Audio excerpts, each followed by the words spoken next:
Very good to all of students. कैसे हैं सभी लोग? मैं उम्मीद करता हूँ आप सभी लोग अच्छे होंगे। टॉपिक जो हम रन करा रहे थे होता है application of the definite integral. हालांकि कल की क्लास में हम लोगों ने बेसिक फंडामेंटल को क्लियर करने की कोशिश की हुई थी, पर फिर से रिव्यू करा देते हैं, रिवाइज करा देते हैं, ताकि हम लोग आज की क्लास में एक इंपॉर्टेंट क्वेश्चन को आसानी से कैप्चर कर पाएँ।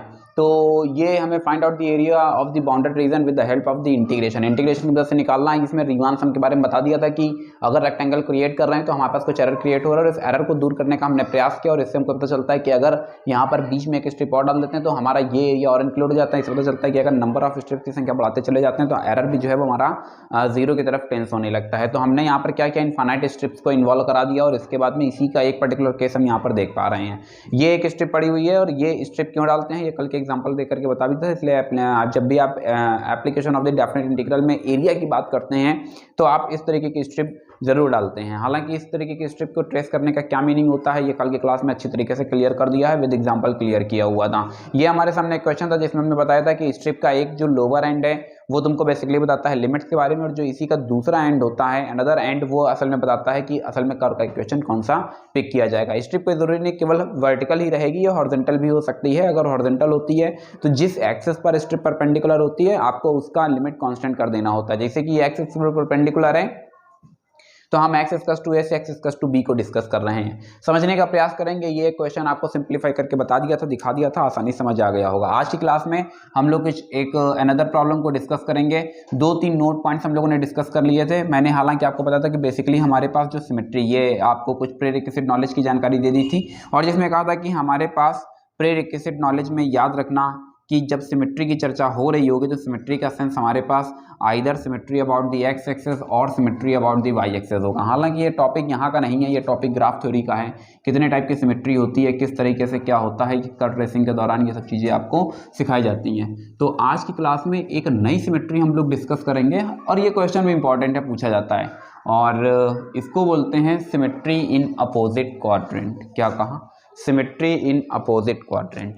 ये सिमेट्री में ही एक हिस्सा और बढ़ा रहे हैं जिसको बोलते हैं सिमेट्री इन अपोजिट क्वाड्रेंट। चलो समझने का प्रयास करते हैं। एक केस हमने पिक किया, और वो केस हमने पिक कर लिया है साइन एक्स का। हम एरिया फाइंड आउट करना चाहते हैं। Find out the area, question है find out the area of the region bounded by the curve y = sin x from x = 0 to x = pi. तो देख लेते हैं 0 to पाई ना लेकर के -π/2 से 3π/2 ले लेते हैं, ज़्यादा बेहतर रहेगा। हमने ग्राफ को ट्रेस किया,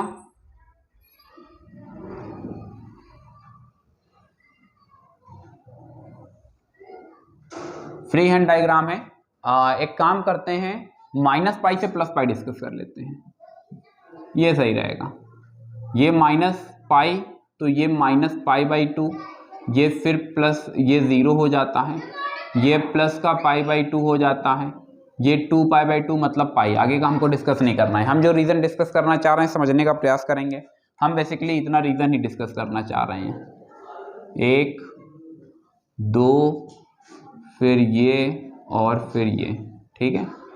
जरा ध्यान देना, साइन के ग्राफ में जो सिमेट्री होती है वो सिमेट्री इन अपोजिट क्वाड्रेंट होती है। अभी आपको डायग्राम देखने से पता चल रहा है कि एक पोर्शन इधर बन रहा है तो दूसरा पोर्शन इधर बन रहा है, मतलब एक फर्स्ट में तो दूसरा थर्ड क्वाड्रेंट पर बन रहा है। इसी को बोलते हैं सिमेट्री इन अपोजिट क्वाड्रेंट। तो साइन एक्स में सिमेट्री किस तरह की होती है? Symmetry in opposite quadrant. हालांकि यही सिमेट्री जो अभी सर्किल का बताया हुआ था उसमें भी इसी टाइप की सिमेट्री पाई जाती है, symmetry in opposite quadrant. Circle में एक्चुअली कई टाइप की सिमेट्री होती है।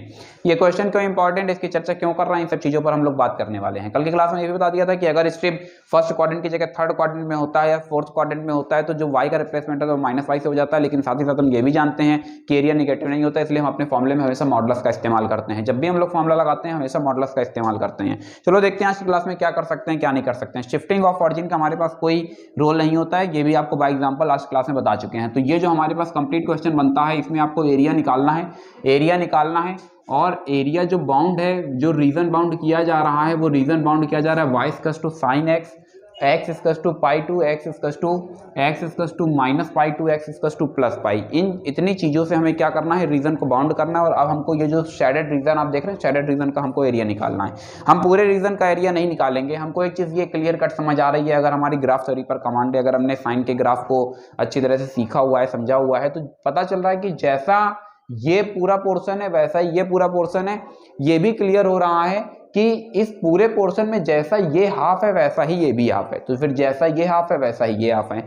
तो हम क्या करने जा रहे हैं बच्चा, हम केवल और केवल एक स्ट्रिप ये जनरेट करेंगे,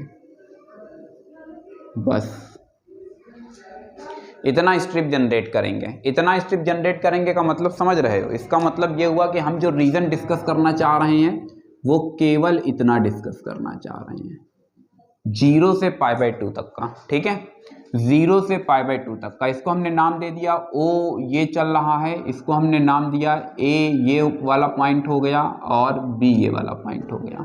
तो हम निकालेंगे एरिया OABO, क्या कहा, एरिया OABO। अभी आपको पता है कि स्ट्रिप जिस एक्सेस पर परपेंडिकुलर होती है उसकी लिमिट कांस्टेंट हो जाती है, तो लिमिट किसकी कांस्टेंट हो जाएगी, लिमिट एक्सेस की कांस्टेंट हो जाएगी, 0 से स्टार्ट होगा और π/2 तक जाएगा, साथ में y dx। फिर मैंने आपको बताया था कि जो y होता है वो उसकी वैल्यू कहां से निकलेगी, ये बात बताता है स्ट्रिप का अनदर पॉइंट किस कर्व को टच कर रहा है, इस कर्व को टच कर रहा है, तो y की भी वैल्यू पता चल गई है, क्या है, sin x dx।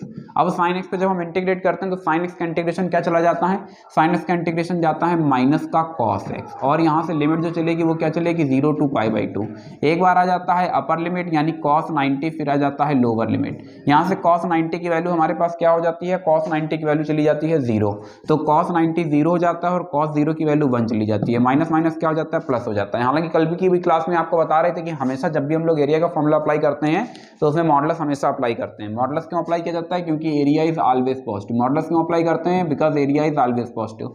यहाँ पर मॉडुलस चलता रहेगा, हालांकि हमारे पास आउटपुट भी क्या आ रहा है, पॉजिटिव ही आ रहा है, तो कुछ खास इंपैक्ट पड़ने वाला नहीं है। ये आ जाता है स्क्वायर यूनिट्स। जरा ध्यान देंगे, हमने जो एरिया निकाला है वो केवल इतने रीजन का निकाला हुआ है, जबकि अगर हम ध्यान से देखें तो जो जितना रीजन ये होगा उतना ही रीजन ये होगा। तो अगर इसका 1 स्क्वायर यूनिट एरिया आ रहा है तो फिर इसका भी क्या हो जाएगा, 1 स्क्वायर यूनिट एरिया हो जाएगा।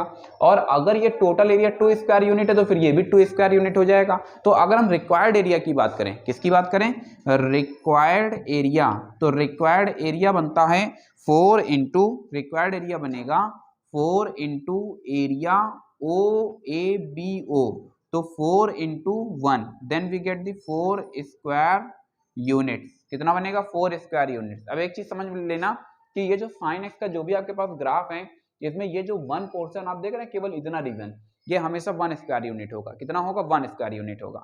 अब सेम क्वेश्चन, ये क्वेश्चन को हमने यही रखा। अब देखो इससे बेनिफिट ये मिलता है क्योंकि शिफ्टिंग ऑफ ऑरिजिन कल बता चुके थे कि shifting of origin does not affect the property of area. तो यहाँ से हमको ये पता चलता है कि जितना एरिया ये होगा उतना ही ये होगा, उतना ही ये होगा और उतना ही ये भी होगा। इसका देखो सबसे बड़ा बेनिफिट क्या है कि एक आपको एक्सरसाइज में क्वेश्चन देखने को मिलेगा, और जो कि पेज नंबर 392 मेरी बुक से है, और ये मिसलेनियस एक्सरसाइज से क्वेश्चन नंबर 5 है। क्वेश्चन नंबर 5 मिसलेनियस से क्वेश्चन नंबर 5, एक्सरसाइज 8 चल रही है, NCERT text book, NCERT text book. Easily आप इसका आंसर निकाल लेंगे। 0 से 2 पाई की बात करें, हमको पता है कि 0 से 90 के बीच का जो एरिया होता है वो 1 स्क्वायर यूनिट होता है। तो 0 से 2 पाई की अगर हम चर्चा करते हैं, 0 से 2 पाई के बीच में जो हमारा ग्राफ ट्रेस होता है उसकी ट्रेसिंग कुछ इस तरह से चली जाएगी।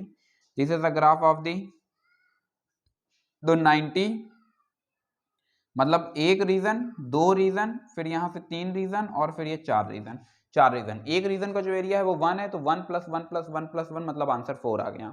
मामला यहीं पर खत्म नहीं होता है। अगर हम थोड़ा सा और ध्यान दें तो हमको पता चलेगा कि पेज नंबर 390, मतलब मिसलेनियस एक्सरसाइज के ही एग्जाम्पल को अगर हम देखें, किसको, मिसलेनियस एक्सरसाइज के ही एग्जाम्पल, तो एग्जाम्पल की अगर हम चर्चा करते हैं तो एग्जाम्पल से तुमको पता चलता है यहाँ से एक केस, एग्जाम्पल नंबर 13। कौन सा, एग्जाम्पल नंबर 13, तो एग्जाम्पल नंबर 13 पर तुमको देखने को मिलता है, एग्जाम्पल नंबर 13 जगह नहीं बचेगी, इधर से समझने का प्रयास करते हैं। एग्जाम्पल नंबर 13 को भी अगर हम डिस्कस करते हैं तो वो 0 से 2 पाई कॉस की बात कर रहा है। हालांकि कॉस का जो ग्राफ है, कॉस का भी ग्राफ में कुछ खास अंतर नहीं है। This is the graph of the cos x, this is the graph of the cos x, ये आ जाता है। एक रीजन और इसको 2 पार्ट में डिवाइड करा दिया तो हमको पता चलता है कि दूसरा रीजन, फिर तीसरा रीजन, और फिर हमको पता चलता है यहां से ये चौथा रीजन। कुल मिलाकर के 4 हिस्से इसमें भी तब्दील हो रहे हैं। तो हमको एग्जैक्टली ये चीज तो एक क्लियर हो जाती है, एक चीज तो हमको ये क्लियर हो जाती है कि एक पोर्शन का जो एरिया है वो 1 यूनिट, तो 1 + 1 + 1 + 1 मतलब 4, और अगर हम आंसर देखते हैं तो हमारा आंसर भी 4 आ रहा है, हालांकि बुक की प्रोसेसिंग कुछ अलग है और मेरा मेथड कुछ अलग है। मैंने जो सिंप्लीफाई किया with the help of shifting of origin की वजह से सिंप्लीफाई किया हुआ है।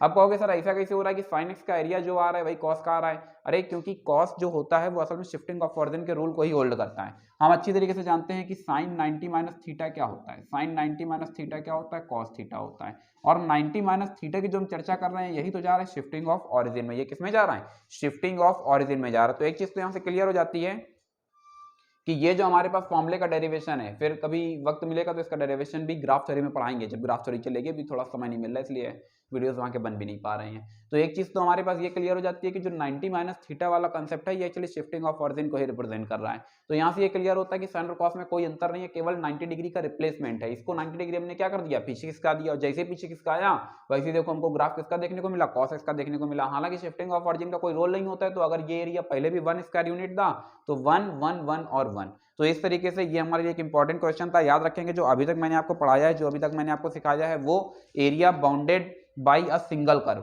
ठीक है। डुअल कर्व वाला नहीं बताया, केवल सिंगल कर्व बताया है, जिसमें कि आसानी से आप चीजों को सीख पाओगे, ऐसी मैं उम्मीद कर रहा हूँ। फिर भी अगर आपको कहीं कोई डाउट होता है then you can write your comment on your comment section. So thank you so much to all of you and as always God bless you all.